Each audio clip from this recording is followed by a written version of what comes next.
Well, last week as we started a 2-week series, we talked about the idea of every seat has a story. And I think that's true. We appreciate that some people's stories, because of what they've gone through and experienced in our life, they might be a lot more exciting than ours. They might be a lot more tragic than ours. We might feel like, well, our story's not very interesting. If I wrote it down or they made a movie about it, nobody would care to go watch it or read the book. But just the fact it goes, it's still our story. But I would contend, as a general rule, most people, we don't know all that well.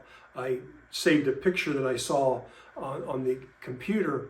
Has a girl, she's walking away from you. She has kind of like a long gray jacket on, and on the back in white letters are written, "You only know my name, not my story." Well, reality is I didn't even know the girl's name, much less her story. And when it comes to knowing people, we really only know what they want us to know about them. I would say even your closest friends, those people that you socialize with the most, you may feel like you know them very, very well. But there are probably some things about this close friend or spouse or whatever it is that you don't know because they don't want you to know them. And so they've buried them deep within their soul, and they're never going to really talk to you about those kind of things. I saw another picture, and I don't have any way of showing it to you, but we will use it Sunday in church. It's of a lady. She's just gone into a church, and she's knelt down, and it looks as if she's in a time of prayer. And it is just a big, just a beautifully ornamented church. And you kind of look at the picture, and you kind of ask yourself, I wonder what her story is. What has happened in her life up to this moment that has brought her to this place, that she's gone into this church and she's just knelt down to go into a season of prayer. And reality is, as people would look at the picture, there'd probably be a lot of different stories that people would write about, like what's going on in her life and in her world. Yet reality is, the only person who I think really knows what's going on in her life and other than her is Jesus Christ, or God. They know our story. And what is important about that is that they actually care about us, though they know our story. And that's really what I want to look at in our time together today. In the book of John, chapter 4, beginning in verse 1, we encounter, like so much of the Bible is, it's just Jesus interacting with other people, if you will, interacting with their story. It's a long passage. I don't really want to take time to read it, but I do want to try to talk through it a little bit. The Bible tells us that Jesus had to go to Samaria, so they make that journey. The disciples want to go into town to get something to eat. Jesus stays there at this well to rest. While he is resting, a woman comes out and they strike up a conversation. Would you be willing to give me a drink? And so there's this whole conversation about him being a guy and a Jew and her being a woman and a Samaritan. This conversation shouldn't even be happening. But then Jesus starts talking about if she would drink from him, she could get a water that she would never thirst again. And so she wants to know more about that. And so Jesus asked her to go get her husband. Well, she can't do that because she doesn't have a husband. And Jesus tells her, you're right. You don't have a husband. In fact, you've been married 5 times, and the person that you're living with now, you are not married to. Well, this intrigues her that this man knows all this about her. And so they have a conversation about, worship and where it can occur. And Jesus says, there's coming a time when you will be able to worship, if you will, any place that you want to worship. And so she will go on into town and she will tell people about this fascinating man that she has met. But I want to talk about her story and what it can mean to us about our story, because I think there are some strong parallels, if you will, in it. It begins by telling us that Jesus had to go through Samaria. Kind of an interesting way, if you will, of wording it, because most of us, there's a lot of different ways you can go to get someplace. From my perspective, I only live a mile from the church where I work. And yet I can probably take 2 or 3 different ways to come to the church, and I would get there within probably 30 seconds of going any of the other ways, all things being equal. And I don't typically think of, well, I've got to go this way. But Jesus had to go through Samaria, and you kind of wonder why he felt like he had to do that. A good Jew would do everything they could do to avoid Samaria, even though the journey around the city would, or the region would take you more time. That's what they would do. But Jesus is not going to do that. He has to go through because there's apparently something that Jesus needs to do. And there is this encounter that he is going to have ultimately with this woman. We learn that in our text. If you're watching much of the Olympics, you probably are enjoying the competition, and maybe there's a particular sport or event that you really enjoy watching. And again, they only come around every 4 years, so it's kind of fun to enjoy that. But there was a measure of controversy apparently in the opening ceremony. I didn't watch it, and so you're kind of left just to hear what different people say on either side of the argument or debate. I don't really know if that one particular scene was actually meant to be a slight toward the pain of Jesus in the upper room, the Last Supper. I don't really know. I guess when you see the picture, maybe it is, maybe it isn't. Maybe somebody who was in charge of all that, they will someday tell us whether it was or it wasn't. But let's just run with the idea for a moment that it was intentional. They meant to do that. I don't know that they did, but let's just pretend that they meant to. Well, some people are like, well, what is, as Christians, what should you do and all those kind of things. And that's fair, I guess. But the question, kind of comes back to, and this goes back a number of years ago, it was popular to wear a wristband that had WWJD on it. What would Jesus do? And so I don't think it's unfair to ask, if you consider an event like that, what would Jesus do? Well, Jesus had to go through Samaria because he wants to have an encounter with a woman who, by all rights, he really doesn't have much in common with, but he's going to have this encounter with her.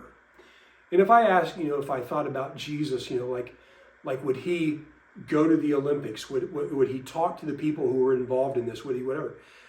When you look and you try to compare apples to apples, I think you end up in the thing like, yeah, Jesus would probably go. Jesus, I think, would participate. Jesus, I think, would sit down and want to reason with these people and talk to them about what's going on. Jesus, if you will, he sees what's going on, but he would go, I care about their story. And so I would sit down and I would reason and I would talk with them. And so I think it would read, well, Jesus had to go to Paris. He has to go because that is who he is. Because there are certain things, if you will, that are simply going on. So I want to talk about the idea of, if you will, defining moments. Those things that are a part of our life. Jesus has to go through Samaria. He sits at this well while all the rest of the disciples go off to get something to eat. And now this woman comes to him. And in her life and in her world, this is going to be, in some ways, a defining moment. And so Jesus strikes up this conversation with her. And there's some debate back and forth. Jews don't talk to Samaritans. So why are we having this conversation? But Jesus cares about her story. Men don't talk to women, in particular in public. And yet here Jesus is having this conversation with her. And we understand that Jesus does this because he cares about her story. And then he talks about living water and you are never going to thirst again. And this is intriguing because we appreciate that from our human perspective, you can drink something and for that season you're quenched, but if you've been real active, it's not very long, you're thirsty again, or you see something, ooh, that looks good, and so now we need to drink again. It'd be kind of cool to just drink something and never again be thirsty. And so the woman said to him in verse 15, Sir, give me this water so that I won't get thirsty again and have to keep coming here to draw water. Now, if you will, the stage is set now for Jesus' conversation, because I get the impression that she is thinking of like literally water. Like there's some special kind of water that Jesus could give her and she would never be thirsty again. But Jesus isn't talking about water. He's talking about something very different. So but when she says that, then Jesus makes this transition. He says, go get your husband and come back. All of a sudden, Jesus isn't talking about water. He's talking about something very different. Jesus is telling her that he cares about her story. She responds, I have no husband, she replied. And Jesus said to her, you are right when you say that you have no husband. The fact is, you have had 5 husbands, and the man you are now with is not your husband. What you have just said is quite true. Now, here's something about this story that I just think is very important for all of us to appreciate. Go get your husband. She can't go get her husband because she doesn't have a husband. And that is, as Jesus says, quite true. But then Jesus tells her something about herself. You've had 5 husbands, and the person that you are with, you are not married to. I would argue that some of why she came to the well when she did, the way she did, and the hour that she did is because of that part of her story. Maybe she has, the people of the town and the area, by their comments and how they look at her and all these different things, they've kind of defined who she is. And she doesn't really much care to put up with it. And so instead of listening to the comments and the questions and the looks and all those kind of things, she just decides it's just easier to go by myself. And my guess is that there are probably a few people who are listening to this sermon who there have been some things that have happened in your life and in your world, and the people around you use what they know about you to define you. And you don't really care a lot for that. And so you just keep your space, keep your distance, because it's just easier to do and navigate life that way. And that's true, I think, probably for a lot of people. Maybe just the things of your past. Everybody uses it to define you, and you just kind of accept that as the reality. That's who you are. Maybe it's not what other people have said about her. Maybe it's what she knows about herself. She's allowed these things to define her. Maybe the people around her don't look at her weird. Maybe they don't say anything at all about her. Maybe they don't care. The old idea is, don't worry so much about what other people think about you. You'd be surprised how some they do. Maybe they don't really care at all that she's like this. Maybe what troubles her is how she defines herself by these things that are a part of her life and her world that make up her story, that define who she is. And I would contend that there's a lot of people who will listen to this sermon that that's the camp that you fall into. That just the things of your life and your world, it's not really so much what other people say and think and care about. It's about what you say and think and care about to yourself. And you just allow them to define who you are. And so it has pushed you into a direction, into a place, and into a world that you don't really want to be there, but you kind of blame other people. They're the one. No, nobody did any of this to you. You just did it to yourself. You're there. So I don't know whether it's, because of what people are saying, what she says herself, but for whatever reason, she's come to the well in this condition. But the important part is actually this. She didn't tell Jesus her story. Jesus told her her story. If you don't believe me, just go back and read it. Jesus says, go get your husband. And she's like, I can't get my husband. That's right.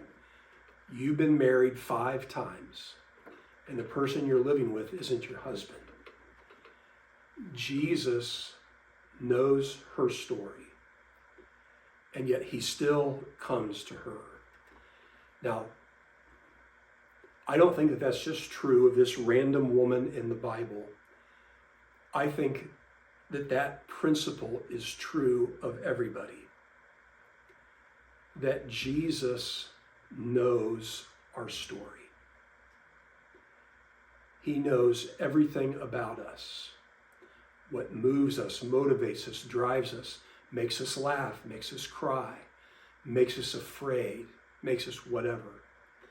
Jesus knows everything about us. He knows our story in its entirety. Jesus, knowing all this about this Samaritan woman, the Bible still says he had to go to Samaria. He had to have this encounter with this woman. And I would say, as a general rule, Jesus does the same thing for each and every one of us. He desires to have this encounter with us, so that the people of this world that want to define us and the things of this world that we want to use to define us, Jesus says, I want to get rid of all of these things. The things that Satan wants to use to define us, to lock us up in fear and anger and anxiety and regret. Jesus says, I want to remove all of that from you. You see, Jesus knows our story, and he cares about us. And so in verse 19, it says, Sir, the woman said, I can see that you're a prophet. Our ancestors worshipped on the mountain, but the Jews claim that this place must be worshipped in Jerusalem. Woman, Jesus replied, believe me, a time is coming when you will worship the Father neither on this mountain nor in Jerusalem. You Samaritans worship what you don't know. We worship what we do know, for salvation is from the Jews. If the time is coming, it's now come, when the true worshiper will worship the Father in spirit and truth. For they have kind of worshiper the Father seeks. God is spirit, and his worship must worship in spirit and in truth. The woman said, I know that Messiah, called Christ, is coming. And when he comes, he will explain everything to us. And Jesus declared, I am the one speaking to you. I am he. What Jesus, I think, is trying to get at with that bit of the story is this. Jesus stayed at the well to meet her because her story had her, if you will, living in a prison. Whether it was imposed by the people around her in the region or whether it was imposed on her, it doesn't really make any difference. Jesus wants her to be free. That worship isn't this place or this place, this place. This is where worship is. It is found in Jesus Christ alone. And so I would go back to the picture I tried to talk about earlier about the woman who's gone into a church and she's knelt down to pray. What was she after? Like, what took her to that point? To be honest with you, it doesn't even matter. But Jesus will meet her in her story because he wants her to know that she can be free. Not at some future point, not at some future place, but right now, in this moment, because of who Jesus Christ is. Now, what I've talked to you about is a story from the Bible. But what about your story? What about my story? The same thing is true of her that is of you and I. Jesus will have to go through a place, but he will meet you there. And when he meets you, this is what he knows about you. Your story. not just the parts that you're willing to tell and the parts that you're reluctant to tell. He knows the whole thing. He knows everything that has shaped you. He knows everything that has defined you. And he wants you to finally, today, to be free. Would you be free of the burden of sin? There's power in the blood. There's power in Jesus Christ. You see, every seat has a story. That's true. But what's more important is every seat has a Savior. He knows your story better than you do, and he wants to set you free. Maybe it's your desire to be free today. Well, then go to the scriptures and study and learn. Know what it is to live free, because that's why Jesus came, to meet you, to set you free.